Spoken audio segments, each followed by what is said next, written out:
Sir देखिए, stress का simple solution है, जिस दिन आपको स्ट्रेस हो 15 घंटे पढ़िए। जब आप पढ़ाई करेंगे तो पढ़ाई, स्ट्रेस किस बात का है कि हमारा एग्जाम सिलेक्शन होगा कि नहीं होगा, इसी बात का तो स्ट्रेस है। जब आप पढ़ेंगे तो आपको कॉन्फिडेंस आएगा। अब पढ़ेंगे, कॉन्फिडेंस आएगा तो आपका स्ट्रेस ही कम हो जाएगा। अब अगर आप सिर्फ ये सोचते रहेंगे कि नहीं होगा तो क्या होगा, तो उससे बेहतर ये है कि आप करिए उसका। जितने ज़्यादा विकल्प होंगे उतना ही संकल्प आपका कमज़ोर पड़ेगा। जितने ज़्यादा विकल्प होंगे उतना ही ज़्यादा संकल्प कमज़ोर पड़ेगा। तो विकल्प को थोड़ा कम रखिए।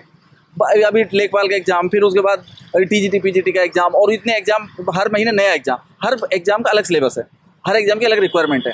किसी में मैथ आ रहा है, किसी में ऑब्जेक्टिव एमसी जीएस पे फोकस है, किसी पे हिंदी पे फोकस है, यूपीपीसीएस में मेंस में जीएस राइटिंग में फोकस है। तो आप एक बार में सब चीज़ नहीं कर सकते। तो फोकस बेहतर है कि एक या दो एग्जाम को टारगेट करिए।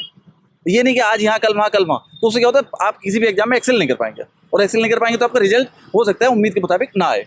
हेलो गाइस, अभी हम लोग लोक सेवा आयोग उत्तर प्रदेश में प्रयागराज में अभी एक कैंडिडेट्स निकल कर आए हैं। उनसे पूछते हैं उनकी स्ट्रेटजी क्या थी, उन्होंने यहाँ तक आने के लिए क्या क्या किया, और अभी वो इंटरव्यू देकर आए। उनसे पूछते हैं इंटरव्यू का माहौल क्या था, क्या क्वेश्चन उससे पूछे गए। सर देखिए, सबसे पहले तो प्रीलिम्स एग्जाम होता है। सर प्रीलिम्स में क्या है कि सर घटना चक्र रट लीजिए, और उसके अलावा साथ साथ में जैसे परीक्षावाणी की बुक्स आती हैं, परीक्षावाणी और घटना चक्र दोनों मिला के चलते जाइए, और करंट अफेयर को सही से फॉलो कर लीजिए। आपका प्रीलिम्स कभी नहीं रुकेगा। ठीक है सर। नेक्स्ट स्टेज आती है सर मेंस। मेंस के लिए क्या है, जितना आप टेस्ट राइटिंग करेंगे, जितना भी टेस्ट राइटिंग करेंगे, उसी के प्रोपोर्शन में आपके मार्क्स आएंगे, और उसी प्रोपोर्शन में आपकी सफलता रेट भी उसी से डिटरमाइन होती है।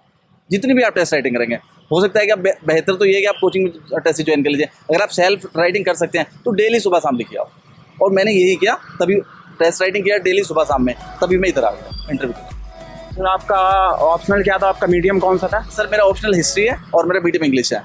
सर आपका एजुकेशनल बैकग्राउंड वगैरह? एजुकेशन मेरा सर, मैंने बीएससी किया है, और उसके बाद मैंने 5 ईयर तक 5 साल तक आईबी में जॉब किया है। उसके बाद मैंने तैयारी की, और उसके बाद मैं इधर आया।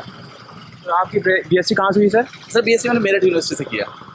सर जैसे आप बात करते हैं तैयारी की, और सबसे पहले बताइए सर, आपका इंटरव्यू मतलब क्वेश्चंस किस प्रकार के थे, कहाँ से थे?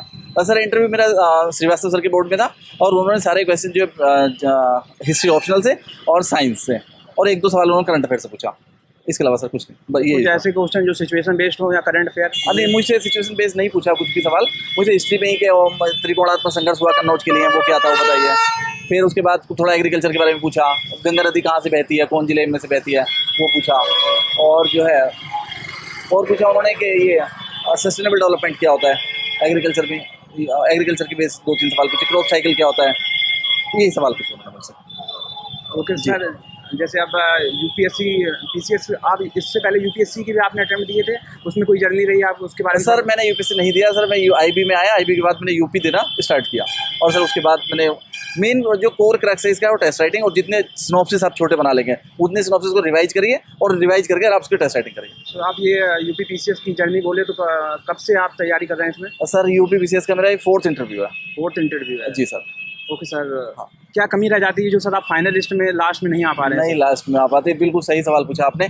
तो कहीं ना कहीं कुछ मतलब प्रेजेंटेशन में मेंस के कुछ कमी रह जाती होगी, इसलिए वो कट ऑफ के क्वालिफाई तो हो जाता है, लेकिन मार्क्स इतने नहीं आ पा रहे हैं कि वो फाइनल लिस्ट में आ जाए। कहीं ना कहीं वही कमी रह जा रही है प्रेजेंटेशन में। ओके सर, जैसे जब सर स्टडी मटेरियल की बात करते हैं तो उसके लिए सर आपने क्या सोर्स फॉलो की है सर? क्या आपने कोचिंग वगैरह ली, या उसके बारे में बताइए सर, कहाँ सर मेंस के बारे में विजन का मटेरियल जितना आता है वो सारा मटेरियल ले लीजिए, और उसको रट मारिए। जितना आप रटेंगे और रटने के बाद लिख लेंगे, उसके अलावा कुछ नहीं पढ़ना है। विजन के अलावा तो कुछ भी नहीं पढ़ना है, बिल्कुल भी ना करंट अफेयर के लिए, और सिर्फ ये थोड़ा यूपी स्पेशल कर लीजिए। यूपी स्पेशल के जो क्वेश्चंस आते हैं वो तो इंपॉर्टेंट है। बाकी विजन का मटेरियल के अलावा मैंने कुछ नहीं पढ़ा है, कुछ भी नहीं पढ़ा। पीसीएस पीडी और मेंस दोनों के लिए वही? नहीं सर, प्रीलिम्स के लिए तो घटना चक्र और परीक्षावाणी की बुक्स हैं। ये मैं मेंस के लिए कह रहा हूँ। मेंस के लिए आप विजन का मटेरियल जितना आता है वो सारा पढ़ लीजिए, और उसके बाद उसकी टेस्ट राइटिंग उससे भी ज़्यादा जरूरी है पढ़ने के साथ साथ, उसी की बात हो जाएगी। जैसे सर पीसीएस पीडी की बात करते हैं, उसमें सर काफ़ी सारे मॉक लगाने के लिए बोला जाता है सर जी। तो आप लोग बोलते हैं 100-120 तक लगाइए, ऐसा कुछ आपने भी किया था सर? सर मैंने वही बुक्स याद की, तो फिर उसी से मेरा काम हो गया। लेकिन मॉक टेस्ट लगाने से बेनिफिट होता है, लगाना चाहिए। अगर जो फ्रेशर कैंडिडेट है तो उसको फ्रेश वाले को जरूर लगाना चाहिए। जितना ज़्यादा लगाएंगे उतना ही एक्यूरेसी आएगी, और एक्यूरेसी आएगी तो फिर परफॉर्मेंस आएगी। सर यूपीएससी की बात करते हैं, यूपी पीसीएस जो भी है सर, तो इसकी जर्नी काफ़ी लंबी हो जाती है सर। जी। तो सर क्या आपने प्लान बी के बारे में, तो सर आप तो वहाँ से आईबी शायद छोड़ के आए थे सर? जी। तो सर जैसे कुछ लोगों को स्ट्रेस हो जाता है तो सर प्लान बी की ओर भागते, तो उसके बारे में सर आप कुछ कहेंगे सर? सर मैं ट्रेन से आ रहा था, तो एक वो सज्जन मिले, उन्होंने एक बात बहुत बढ़िया कही। उन्होंने कहा जितने ज़्यादा विकल्प होंगे उतना ही संकल्प आपका कमज़ोर पड़ेगा। जितने ज़्यादा विकल्प होंगे उतना ही ज़्यादा संकल्प कमज़ोर पड़ेगा। तो विकल्प को थोड़ा कम रखिए। अभी लेखपाल का एग्जाम, फिर उसके बाद टीजीटी पीजीटी का एग्जाम, और इतने एग्जाम, हर महीने नया एग्जाम, हर एग्जाम का अलग सिलेबस है, हर एग्जाम की अलग रिक्वायरमेंट है। किसी में मैथ आ रहा है, किसी में ऑब्जेक्टिव एमसी जीएस पे फोकस है, किसी पे हिंदी पे फोकस है, यूपीपीसीएस में मेंस में जीएस राइटिंग में फोकस है। तो आप एक बार में सब चीज़ नहीं कर सकते, तो फोकस बेहतर है कि एक या दो एग्जाम को टारगेट करिए। ये नहीं कि आज यहाँ कल वहाँ कल वहाँ, तो उससे क्या होता है आप किसी भी एग्जाम में एक्सेल नहीं कर पाएंगे, और एक्सेल नहीं कर पाएंगे तो आपका रिजल्ट हो सकता है उम्मीद के मुताबिक ना आए। तो इसलिए बस दो एग्जाम पे फोकस करिए एक बार में। जैसे आरओ पीसीएस 2 एग्जाम हो गए, आरओ के पीसीएस के साथ कोई और एक एग्जाम लगा लीजिए, या उत्तराखंड का पीसीएस हो गया या कोई और लगा लीजिए, बिहार का पीसीएस हो गया, बस 2 लगाइए। उससे ज़्यादा आप लगाएंगे टीजीटी भी लगा लो, पीजीटी भी, तो उसमें फिर आपका फोकस कम हो जाता है और तैयारी पे प्रभावित होती है। जी सर। बात करें सर स्ट्रेस मैनेजमेंट की, काफ़ी स्ट्रेस हो जाता है, जर्नी काफ़ी लंबी है सर, उसके लिए सर आपने कुछ सर देखिए, स्ट्रेस का सिंपल सॉल्यूशन है, जिस दिन आपको स्ट्रेस हो 15 घंटे पढ़िए। जब आप पढ़ाई करेंगे तो पढ़ाई, स्ट्रेस किस बात का है कि हमारा एग्जाम सिलेक्शन होगा कि नहीं होगा, इसी बात का तो स्ट्रेस है। जब आप पढ़ेंगे तो आपको कॉन्फिडेंस आएगा, अब पढ़ेंगे कॉन्फिडेंस आएगा तो आपका स्ट्रेस वैसे ही कम हो जाएगा। अब अगर आप सिर्फ ये सोचते रहेंगे कि नहीं होगा तो क्या होगा, तो उससे बेहतर ये है कि आप करिए उस काम को। जो काम सबसे डिफिकल्ट लगता है, तो मेंस के आंसर राइटिंग है सबसे डिफिकल्ट काम है, सबसे पहले उसे ही करिए, तो आपकी परफॉर्मेंस इंप्रूव करेगी। टेस्ट राइटिंग लेके मॉक में आप देखेंगे कितने लड़के मुझसे ऊपर है, कितने नीचे हैं, तो वहाँ पे जाके आपको कॉन्फिडेंस आ जाएगा। स्ट्रेस इसी बात का है ना, मतलब नहीं होगा तो क्या होगा, लेकिन आप जो कोशिश करेंगे कि होगा, कैसे नहीं होगा, 45 साल ऐसे लगाइए मेहनत, तो होगा जरूर। तो स्ट्रेस जिस दिन टेंशन हो आपको, उसी दिन आप 15 घंटे पढ़ लीजिए, देखिए अगले 1 हफ्ते तक टेंशन नहीं आएगी, ना स्ट्रेस आएगा। और सर मुझे ये भी लगता है जो पॉजिटिव लोग हैं उनको साथ रहिए, जो निगेटिव लोगों के साथ, जो सीनियर होगा मठाधीश जैसे बैठे रहते हैं और बस अरे कमीशन में ये हो गया, कमीशन में वो हो गया, पढ़ेंगे है नहीं, दुनिया भर की बातें करते रहेंगे, तो वो उससे लगता है एनर्जी और लेवल और डाउन आता है। ये देखिए कि हमसे ऊपर कितने स्कोर आ रहा है, तो हमें ये अचीव करना है, हमसे नीचे तो बहुत है, पूरी दुनिया पड़ी है, हमसे ऊपर वाले को देखना है, तो उससे मोटिवेशन आता है। जी सर।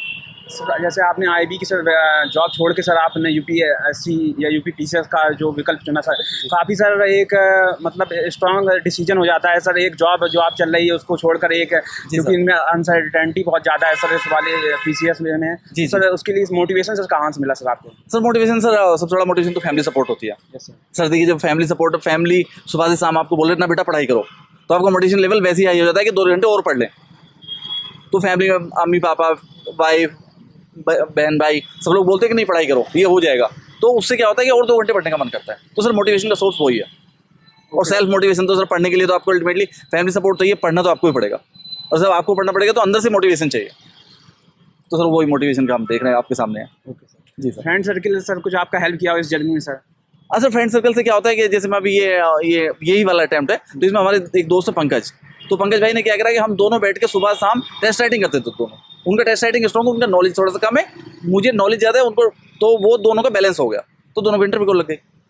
हाँ तो सर मॉक इंटरव्यू के लिए सर आपने कहीं से कोचिंग वगैरह में सर मॉक इंटरव्यू दिए हो सर? सर मॉक के लिए सर सेल्फ स्टडी सबसे इंपॉर्टेंट है, उसके साथ साथ मॉक के लिए प्रोटोकॉल आपको आना चाहिए, कैसे अंदर जाना है, क्या आर्ग्यूमेंट नहीं करना है। तो सर वो मॉक इंटरव्यू से प्रैक्टिस करने से आ जाता है कि बोर्ड में जाके आप आर्ग्यूमेंट करेंगे, मतलब कुछ अगर नहीं आ रहा है तो बोल दो सर सॉरी है, लेकिन उसे मतलब ये ना करेंगे छुपाएं या झूठ बोलें, तो वो सब मॉक इंटरव्यू से रिफाइंड हो जाता है। और जी सर। ओके सर, इस बार हम लोग सर कामना करते हैं इस बार सर आपका सिलेक्शन हो जाए सर। आप thank you sir, thank you so much.